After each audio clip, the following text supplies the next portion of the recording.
Now this morning I wanted to see if I could finish all the sanding and detailing of the FZR tank, and because it's going to be a relatively sunny day, maybe even get some primer on it. And whenever I'm doing a restoration or doing any kind of project, even Turbo Steve's project, I try to take advantage of any day I can that the weather will be nice, especially this time of year.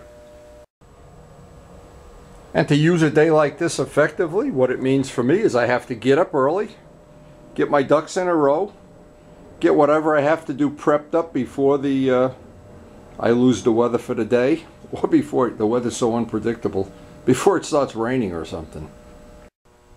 So all the battery charges have flipped. Karen's got the coffee brewing. As soon as I have that coffee, I'll be ready to attack that tank again. Oh, that coffee just tastes so good on a morning like this. Now we're going to spend some time on this. I've been letting it dry under the heating vent. In fact, right now all our stuff's under a heating vent.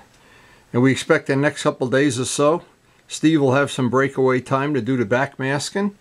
But today, the project is, hopefully I'll get it done today.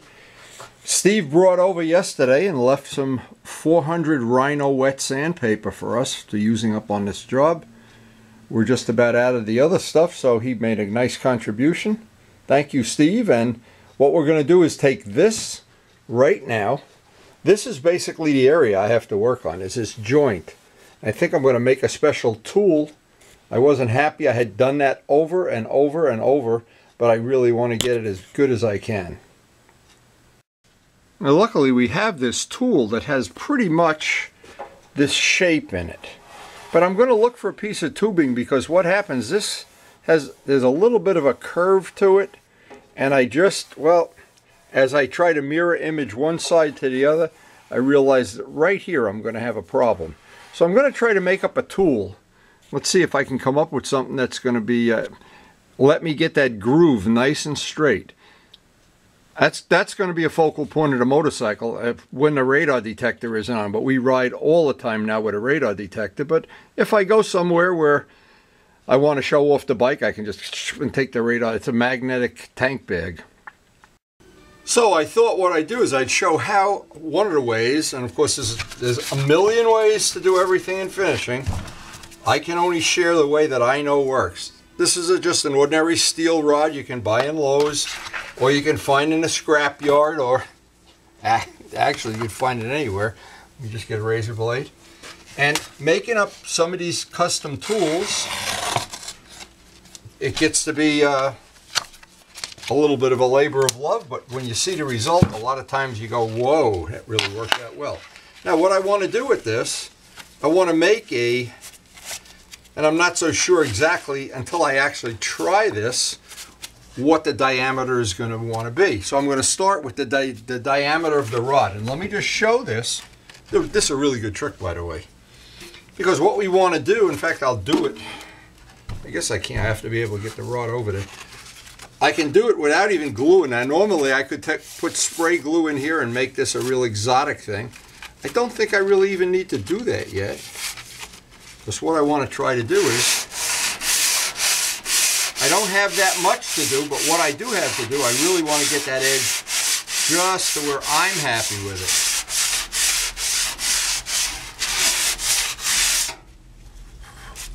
And I can see I have one low spot there and one high spot. So I may have to, in the worst of all worlds, put one more coat of Bondo in there. If I do, not a big deal. This is going to show me where the high spot and the low spot is. Now, once I'm on here, I want to walk this out over into the part, so I don't have a ditch there. I want to come right out over the part. Again, this is going to pick up any high spots. And sometimes, once you make a few sanding tools like this, you get very good at improvising. But, oh, I got a little more to do there. Not much. Just a little more, and I think I'll have it. Now, just to give you an example of if this diameter were too small, and you could run your hands down both sides, you can feel it. You actually should be, you can do this in the dark or almost dark. Once you get to this point here, Now, if you need a little more diameter, you take, let me just show. Roll this up so you have, in essence, 2 layers of sandpaper. Now that diameter is just a little bit bigger.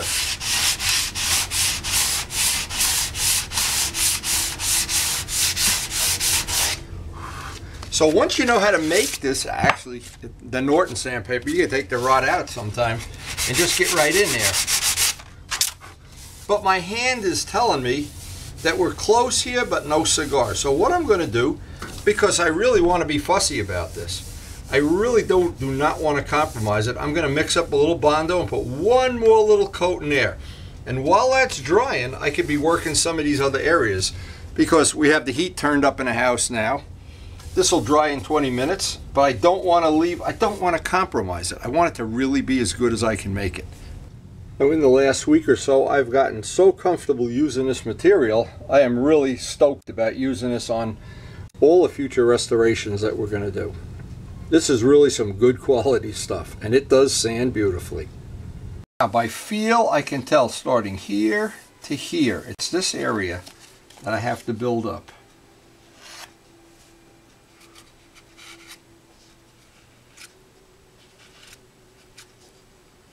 Again, I like to do most of this by feel.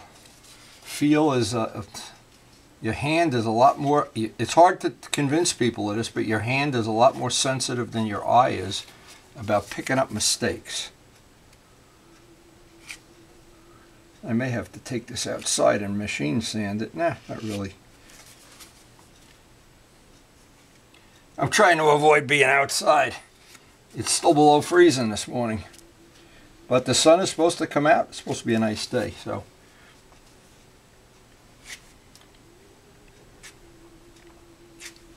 But using business cards, it lets you do this, I call it detailing, but I'm sure people that do this for a living have invented a lot of good tools for doing this, but this is one of the good ones. Now I know using that sanding stick that I just had, I know this will be a little bit of an improvement. We're probably out the thickness of a business card, but I'd always like to put a little extra on because I want to get this area perfect. Now, as long as I have the material, I wouldn't mix this separate, but I do have some material. I'll look around, any little spots on here, and your hand is the best indicator.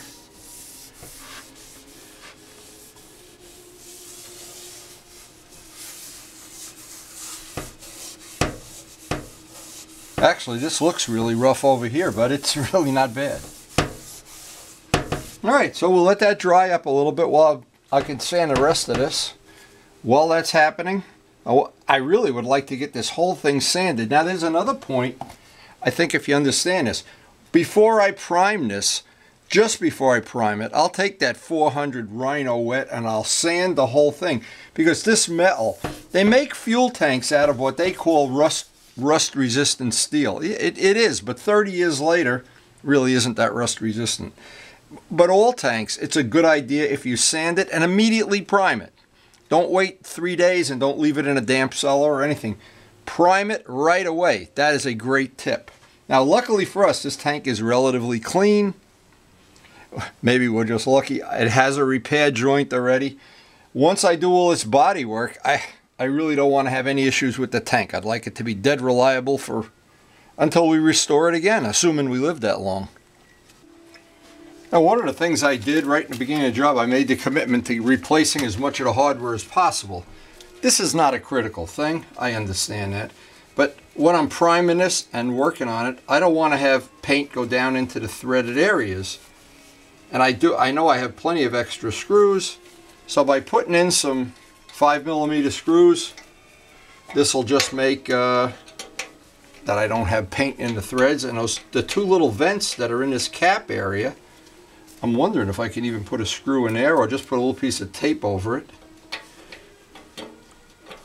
And what I always try to do is when you're doing a job, I guess it's just from having made so many things that really haven't worked out the way I wanted to, or that you find out later on in the job, gee, if I just would have done that or sanded a little more or whatever. This is a small detail thing, but it's like, whoops, it's like capping this off. It's just more little details, and the cost of all this hardware for all the fairing bolts and all the little hardware was pennies from Bolt Depot. Bolt Depot. Actually, they filled in even the 2 little vent holes. And what happens if you get paint and primer down in there? Nothing bad's going to really happen, but I think this is just a little better. It'll make, when we go to put the screws back in, everything will be clean. There won't be stuff coming out of there. Especially where it's a problem, when you wet sand and goop gets down in there. Anyway, and from time to time I'll be replacing this because this does not last forever. That I've noticed from sanding and stuff, it'll start coming up at one end. But little details. Anyway, next thing is we're going to start sanding this in with a flat block to get the flat, and then our tool to get the corner. Hopefully get that done. And it looks like it's warming up out there. It must be 28, 29 degrees already. So the first thing I want to do using a permagrit tool, I want to just figure out or see if I can pick up the high spot here.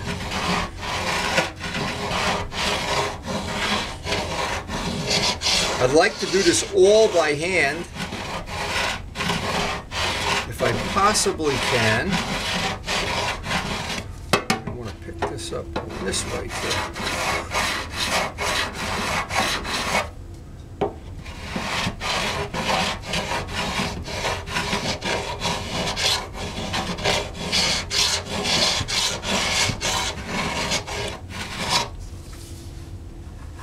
And what that tells me is now at least I know that I have this flat pretty close, and I can get the soft block and get rid of some of the extra, the overage.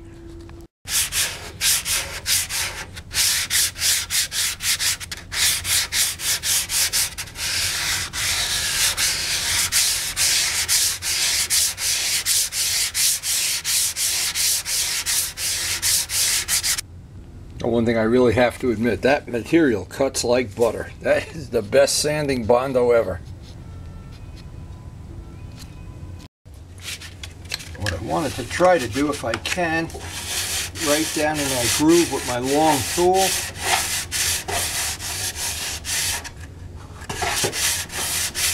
And shaking these towels outside, I wonder if my neighbors ever see me do that and they think, boy, does he live in a dirty house? I'm not sure.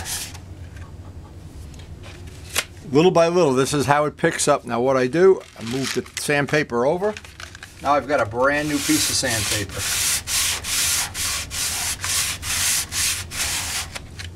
Okay, so now what I do is I move it to the other side, and I've got a brand new piece of sandpaper because I want that to cut right away. I don't want to just keep smashing at it. I can bring that out over here. That kind of blends it in.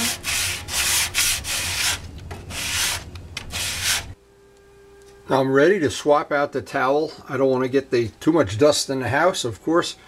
I'll swap that out, and it's going to be time to do the final sanding on the whole part with 400.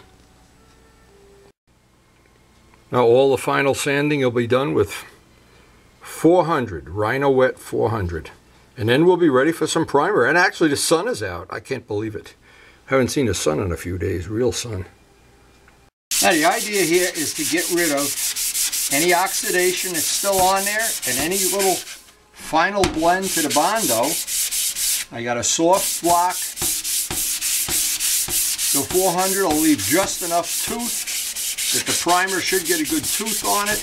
But even after priming, we're going to have to detail sand it a few times.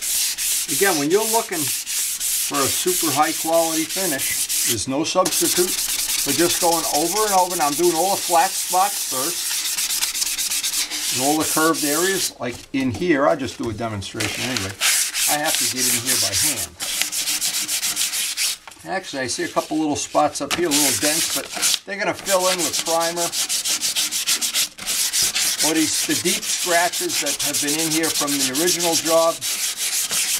A lot of that stuff, an awful lot of it will come out.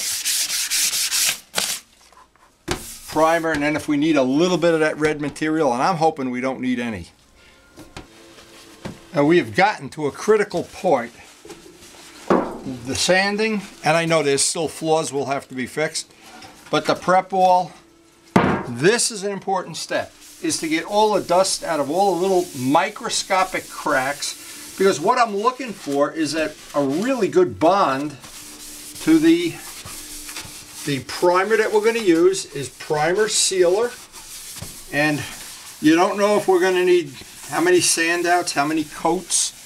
I'm going to do the bottom of the tank first, but I really want to have this immaculately clean. It's just been sanded, and we're going to get that first coat of primer on. Now from this point on, the things we'll be fixing are just little tiny, oh, you can hardly see them things, but there's no doubt in my mind that when we're done with this job, this will be a really nice FZR. Oh, I love FZRs. I know you probably don't appreciate it, but why do I love FZRs so much? Because there was a point in my life when the FZRs were popular where I really wanted one, and I had to make a decision. Do I want to pay off my house or get an FZR?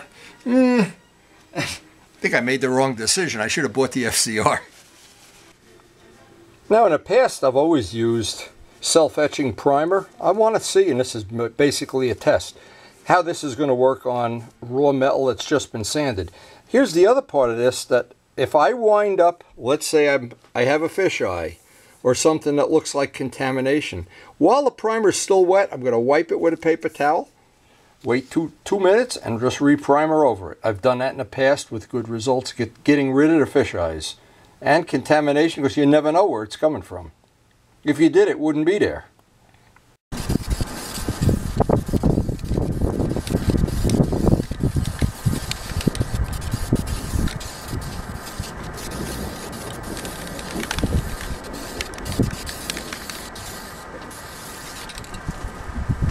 Now we got the bottom done. Now, of course, the idea is to get on, in this case, 3 coats of primer, oh, a good half an hour or so apart.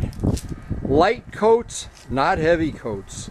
Minimize the chance of having to sand out a bunch of glop and run. But I want each coat to outgas. And the nice weather, we have an exceptionally nice day this has turned into. Boy, it was really cold this morning. It's beautiful now. You can go for a ride right now.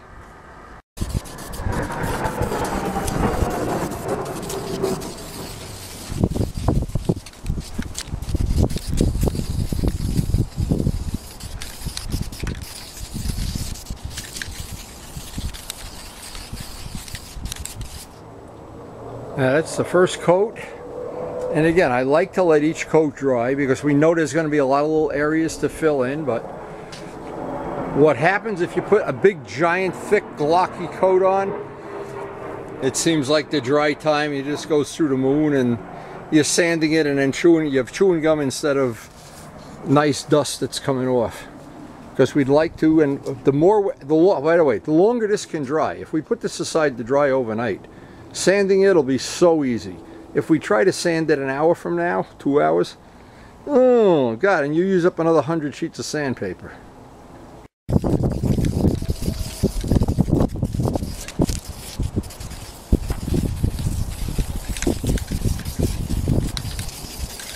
Now after the second coat, I can see some areas we're going to need to address, but 90% of it is nice. I like the way this slopes now. This side filled in a lot nicer than the other side, but the other side we'll do a little work on. This looks a little rough here. We'll fill that. This side was a lot of work. We'll fill that in. Give that another 20 minutes and we'll get the third coat of primer on there.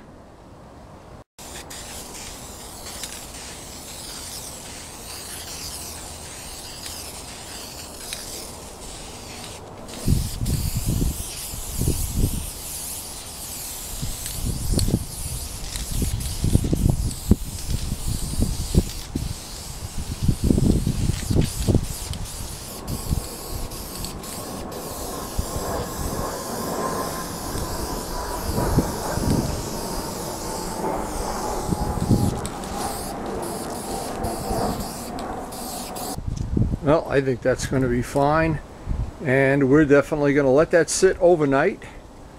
It'll be a beautiful thing to sand it out in the next day or two. Anyway, hope you enjoyed the video, and thanks for watching.